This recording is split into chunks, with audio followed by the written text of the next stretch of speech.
What if your family member suddenly went missing? Here one day, gone the next. That's the case for about 100 Texoma families in the last 50 years. I spoke with one family about their search for answers.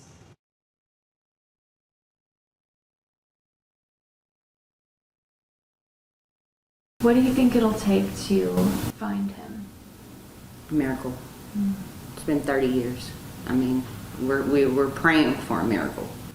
Melena Arnicher has been searching for her uncle Jason Gibson since 1994. Her family only has a few pictures of him, but the memories are crystal clear.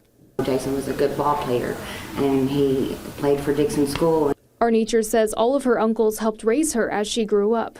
Jason was just 6 years older. I got to go on dates with them, and I'm not by choice, but my grandpa made him take me. But yeah, I got to go. He took me to the pool every summer. She says Jason enrolled in Job Corps, and then something changed. Jason started calling family members, pleading for help getting home. He was just different.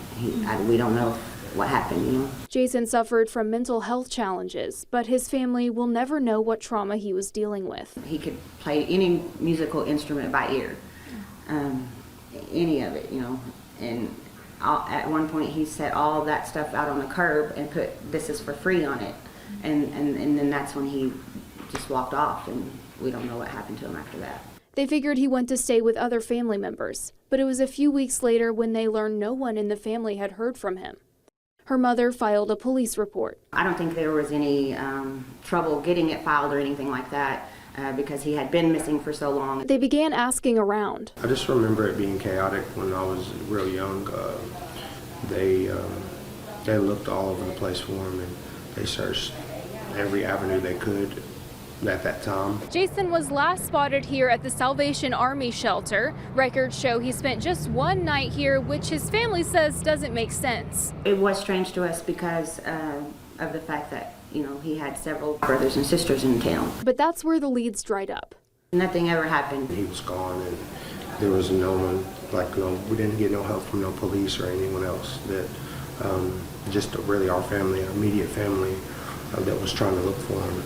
In their loneliness, they're not alone. The Bureau of Indian Affairs estimates more than 4,000 missing and murder cases of Native Americans have gone unsolved. I live in Indian country and grew up in Indian country, and I'm aware of a disproportionate number of missing or murdered indigenous women and even broader, you know, some men. So it's always gnawed on me. Oklahoma Attorney General Gentner Drummond's office was recently awarded grant money to focus on cases like Jason's. It's not magic. It's going to be hard work using scientific data. From missing cases, unidentified bodies, and even homicide investigations gone cold.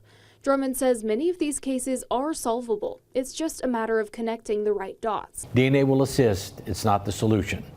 Good old-fashioned law enforcement will bring it to the end. We're not asking for special treatment. You know, we just want to be able to have the ability to have somebody there and listening and doing the footwork. Jason's family echoes what other families of missing people have told me. It didn't feel like police were taking their case seriously or investigating at all. So they became the investigators. My sister, my uncles, and my mother, they were just calling all these different places to see if we can get a detective or someone here to help, you know, look into the case. In a statement, Ardmore police told me the department is still committed to investigating every lead to find Jason and working with other agencies to combine resources to find him. Years went by, but eventually Jason's family was asked to submit DNA in hopes it would lead to a break in the case. And Chickasaw Light Horse Police reached out. I was in shock, you know. I started calling my mom, called my uncle, and I'm like, you know, there's a detective and he wants to interview. It was shock at first, but more relief that something's finally getting done. That we're finally getting added to the list so they can really look into it. Jason's family is still searching for answers. What happened? I've been all over Facebook, missing pages, find me now, you know. I'm on there, on all those groups. I submitted Jason's story to every one of them. And they've joined up with other families fighting for the same thing with the Missing and Murdered Indigenous People Central Oklahoma chapter. The organizers help Our Nature and others get the support they need. She's kind of showed me how to get it all out there, you know, helping me organize it and stuff like that.